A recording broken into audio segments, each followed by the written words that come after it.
So first things first, we realised we had to move this table out of the way, otherwise you won't be able to see people. So I'm just going to hope this doesn't break as I move it. And here we go. All right.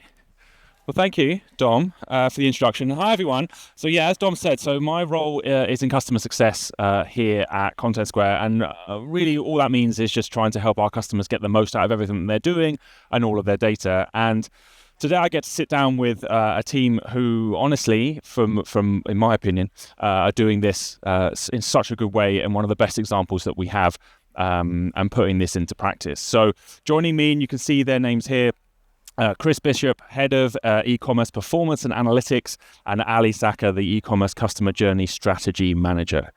Good job titles, both. Thanks. And so for those of you who don't know, and I'm sure that you do, B&Q is the largest UK home improvement company with over 1 million products sold online and 300 plus stores nationwide.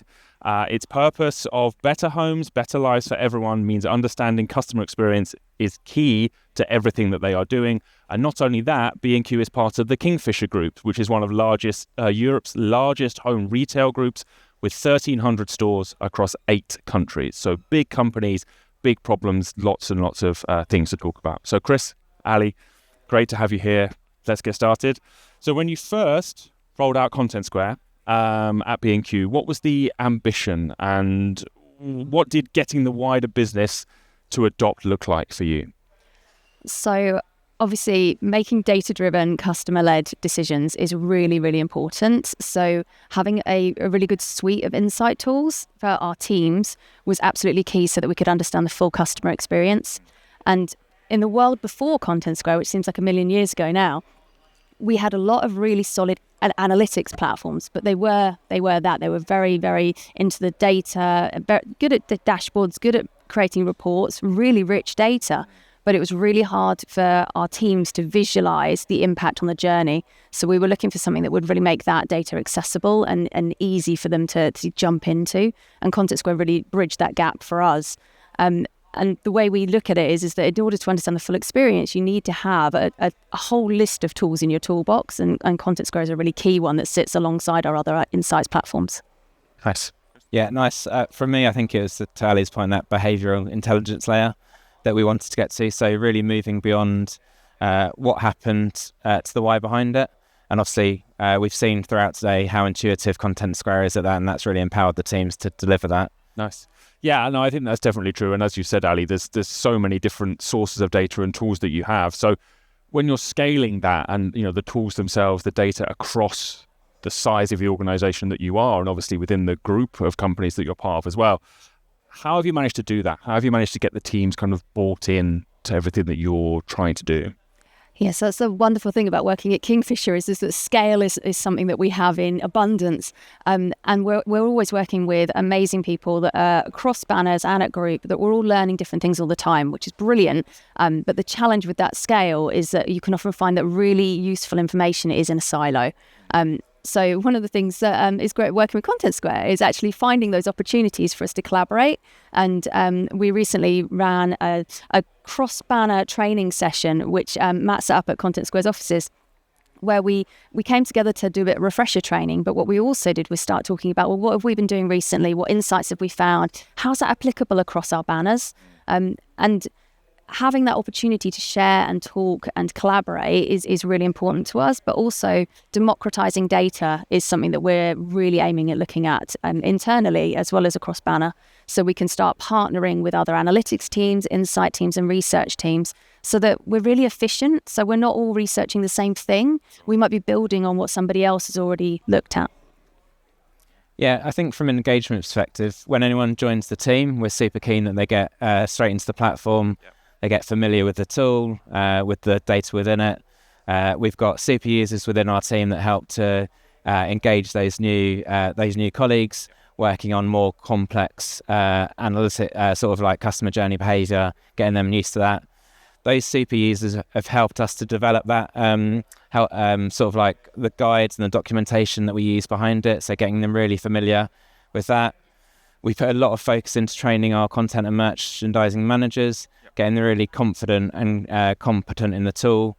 Again, having better conversations with the team around their hypothesis that they're doing, the data and insight that they're gleaning from the tool, really challenging them in a constructive way to improve that.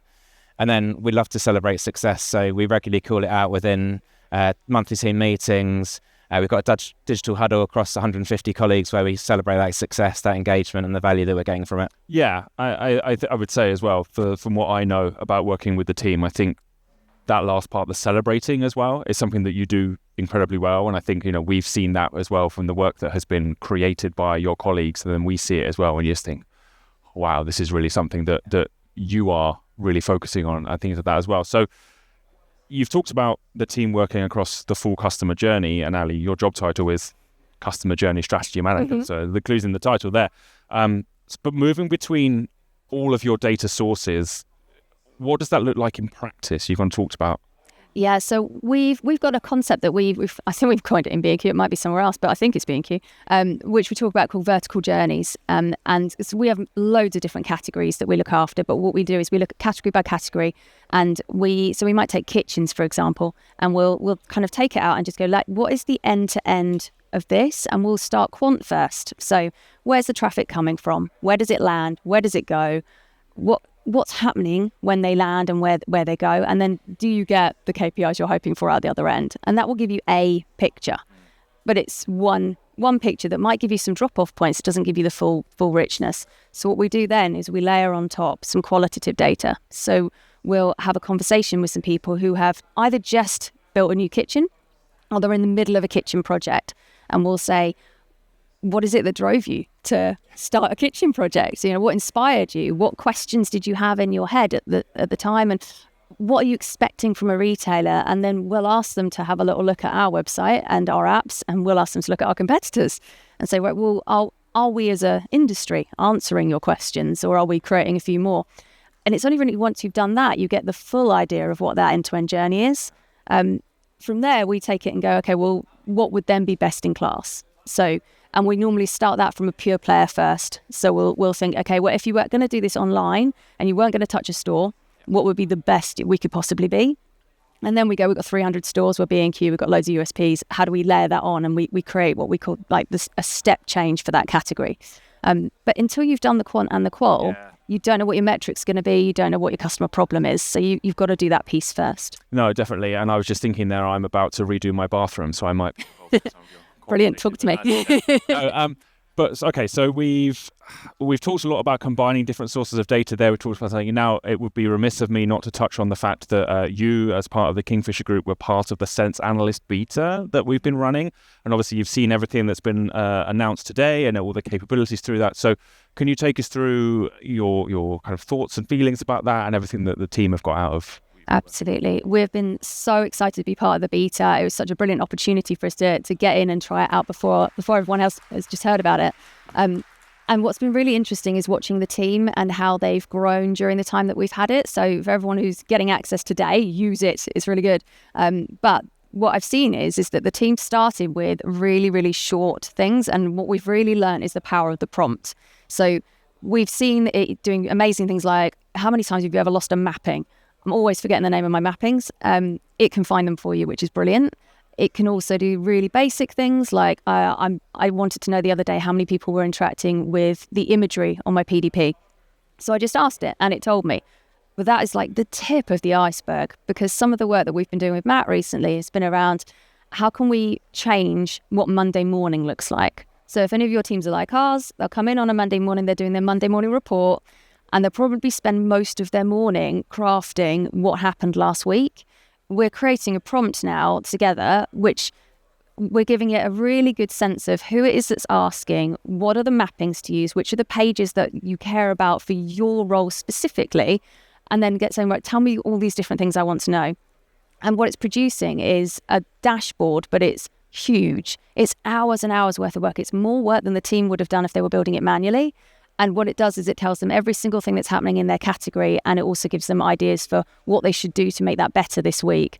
So, Monday morning reporting has gone to like hours of work to, you're going to push a button and 2 minutes later, you've got all your answers. So you spend your morning on what am I going to do? Yep.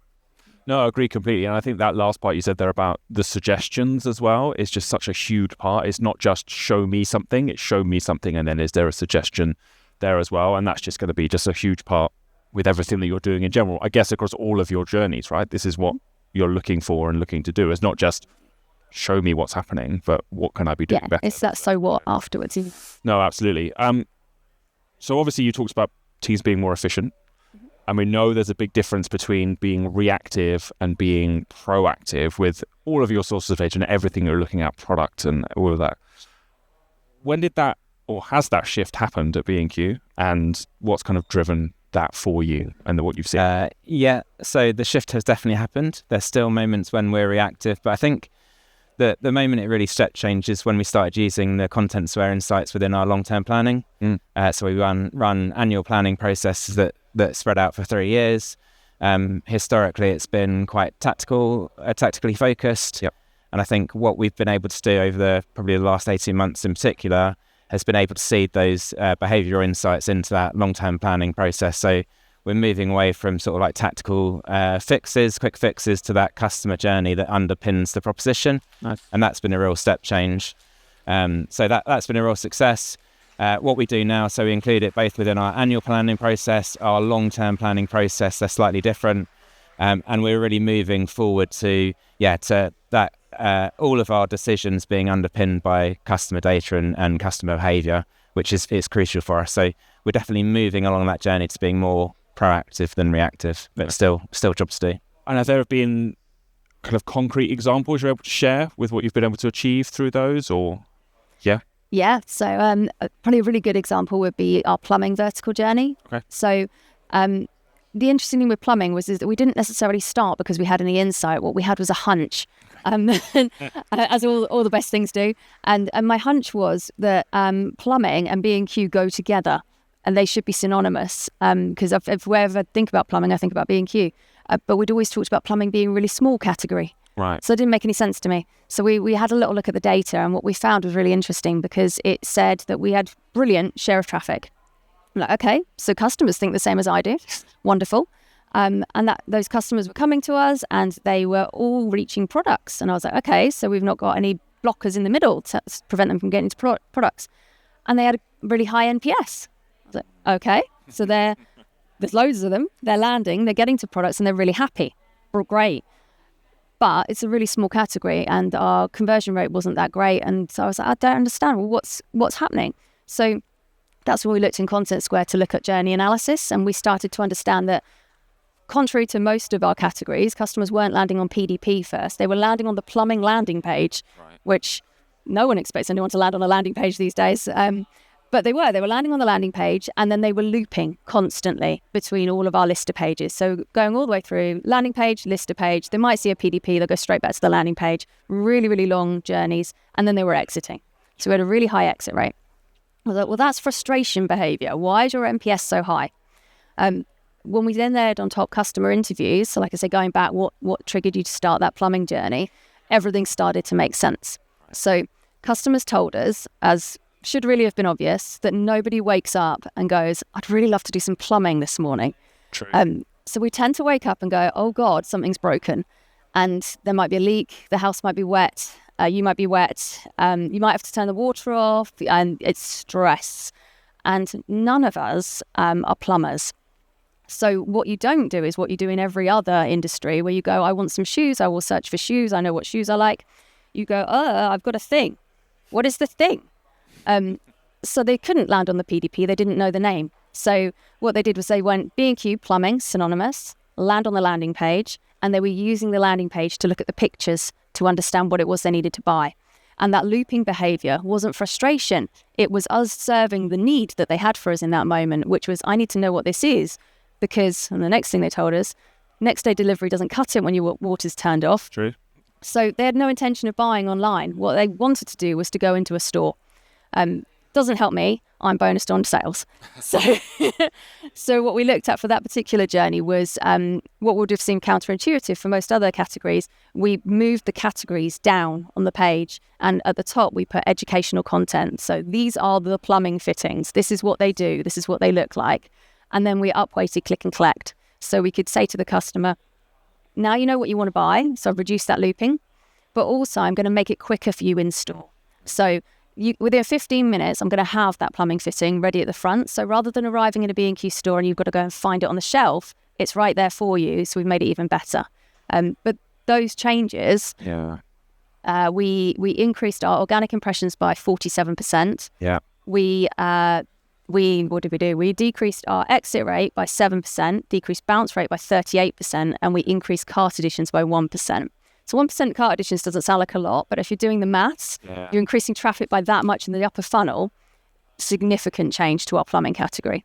I think I just think there are so many things, and I don't mean it in a negative way, but it seems so obvious. And then when you find it, you think, well, of course. This is, of course, what people were doing. But the fact that you're able to tie that all together and then see those changes as well, I guess, is just such a great example of what you can do with connecting all of that together with all the different sources of data. So no, it's so amazing to see that you're able to do all of that. And then, so you now see these insights, you're connecting them, you've got all of these things. How do you approach bringing kind of like commercial strategy teams, kind of wider teams into those conversations? Because obviously, for any changes that you're making or things that you're doing, I would say at that scale, you need the buy-in from those wider teams. So how are you able to do that with what you're doing so far? Yeah, it's a great question. I think just for context, I think, we've got over 300 stores. Up until 5 years ago, we were less than 5% digital participation. So the muscle memory within our business is very much focused around our store real estate, and digital has somewhat been an afterthought. So those relationships with the commercial team are super important to us. Ali sort of referenced earlier around getting better reporting to start informing those conversations. So it's very much been a journey around improving those relationships, improving the way that we interact with those teams through monthly performance reviews and through the weekly trading meetings. It's about showing them some of the customer pain points that we've got from a digital perspective, educating them, starting to inform them around some of the opportunities. So we've just recently done some lighting analysis that has then fed into the ranging strategy for the lighting team. Okay. So having those really rich insights and data that's informing those discussions is really helping. And then, so that's sort of building a culture where we're constantly looking at the data and insights that's coming out of it to inform those decisions. There's also more practical stuff. So we're constantly on like a cycle of different promotions. So we've got... we work really closely with the commercial teams around our campaigns and our promotional planning for both category promotions, but then wider, so Black Friday, our You Can Do It events. Contentsquare has really enabled us to show some of the customer pain points that we've got in previous promotions, some of the opportunities that exist in our current promotional planning, and then having better conversations around the so what and what can we do from it from a collective perspective. And it's moving us away, again, from those sort of like tactical conversations into more of a strategic partnership. So we've seen some brilliant improvement. We're still not all the way there. It's just about harbouring those good relationships and steeping it in data. And does that feed into the 3-year plan that you were talking about before? Yes, it definitely does, yeah. So we do planning at a digital level and at a category level, and we're trying to get better at aligning all of our plans into one really cohesive category and channel strategy. That's really driving that forward. Right. No, lovely. Now, we've been talking about insights and how data can have an impact. So I have to mention, Ali, your DX Accessibility Award that you won last November. And for those of you who don't know, who aren't aware, we run the DX Awards every November, and I'm looking towards Dom because it's kind of her thing. Yes, nodding. Every November there are lots of different categories, and Ali really has been a champion and a trailblazer for the Accessibility Award category. So I'd love for you to talk about kind of the journey you went through with that, and yeah, anything you can share on that one as well. Yeah, definitely. And accessibility is a really funny one because it started because of Contentsquare. So we were definitely not in a world where we were looking to revolutionize accessibility. What we asked for was a report into a deep dive into our mega nav, so nothing to do with accessibility. And there was one line in the report that came back that just said, by the way, are you aware that your mega nav isn't accessible? I thought, no, why would it not be accessible? That's outrageous. So we looked into it, and absolutely correct. It was not accessible. You couldn't get to it with assistive technologies. So being data driven, because that's what we do, we spun off a quant and qual exercise. The quant being, let's go and get an audit. So we went off and did that, and we partnered with people like Level Access, who I know are over here. Yeah. And we also did a qual exercise internally. So we interviewed people around our business who we thought should have something to do with it. And we asked them a couple of questions, which I'm going to challenge the people to remember they've got wristbands, because I'm going to ask you the question now. So the first question we asked was, do you think accessibility is important? So if you think accessibility is important, if you can set your wristband to green, I would love to see that. Don't do red. Wicked. I'm seeing some green. If you disagree, make sure you put it red, and then I'll know people are to come after them after you. Awesome. So the second thing we asked, it was, do you feel like you're accountable for accessibility in some way? So now keep them green if you think you're responsible in some way, and switch it red if you think you're not. Oh, you're all good students. I can see a couple of reds in here. So I can tell you, when we interviewed the people in our business a couple of years ago, I stress it's a couple of years ago now, they told us that accessibility is very important, very, very important. None of them were responsible. And all of them could suggest somebody else who, by the way, also thought they were not responsible. Sure. So that told us something before we'd even got the audit back. So when we got the results back, we thought, this is terrible. We need to deal with it. So at that point, Contentsquare helped again. So they put us in touch with the lovely people at Zoopla, which, if anyone here is here from Zoopla, thank you very much. You've saved my bacon. And they took us through their strategy, because they've been on a similar journey of technology and culture. So technology, you've got to get the platform correct. You've got to fix the things, no matter what. You've got to do the hard graft. The second thing is culture, because if you get your platform right, even if it's perfect, a well-meaning, uneducated merchandiser can go and put something on the site with content that they own that isn't accessible, and suddenly you've undone absolutely everything. Mm-hmm. So you've got to do the two things together. And we added on top of that relentless comms, because I went to the Coca-Cola School of Marketing. So I just went to every meeting for 2 years, no matter what it was about, gave it an accessibility angle until everyone just started talking about it. Nice. And that kind of spiraled, that constant, let's talk about it, let's fix it, let's keep going, let's get more people involved, hearts and minds, culture, let's do this. Until suddenly we had 11 product teams working on it simultaneously. Nice. I was getting phone calls from all the other banners. We were talking to Kingfisher, and suddenly we've got a wonderful platform, which is beautiful. I negotiate with our marketing team to change our CTA colours, which I never thought was going to be a thing in my career. And now we've got a pretty good platform. I think there's always room to improve, but pretty good. And no, I would definitely say from the work that you've done has been absolutely amazing for the words. And if people do want to kind of hear more about that, and also see the submission video that the team put together, which is unbelievable, then straight after this on the Fringe stage, which is just outside, Ali will be on there as well talking about that, so come and join in for that as well. So in the time we have left, did want to ask you, obviously we've talked about the longer term planning that you're doing, the changes that you're making. I'd love to hear about your kind of goals for the future, the things that you're working on, things that are kind of 12, 18 month, even longer term plan that you have. Sure. So in my side of the world, we're very much talking AI, as is everybody today. That is the flavour of things. I'm customer journey, so I'm all about the customer first. So we've recently launched a new AI chatbot, which who isn't? But the approach that we've taken with it is to start with a customer problem. So we have started with, similar to that plumbing journey, the challenge that customers have around, I don't know what the thing is that I'm trying to buy. And how that manifests itself on our website is that traditional search doesn't work because it relies on keywords. And if you don't know the name of the thing, you don't have the keyword. Sure. So Hello B&Q, which is on our site right now, so feel free to try it. It's a conversational bot. It will have a conversation with you about what it is that you are looking to buy. And it will definitely help you to understand what the name of the thing is. But more than that, it will also help you with your DIY project. So you can just say to it, I'm thinking of tiling my bathroom. I have no idea where to start. Sure. And it will ask you some really good questions, help you choose the tiles, but it will also talk to you about, well, then you're going to need adhesive. You might need grout. You might need this, that, and the other.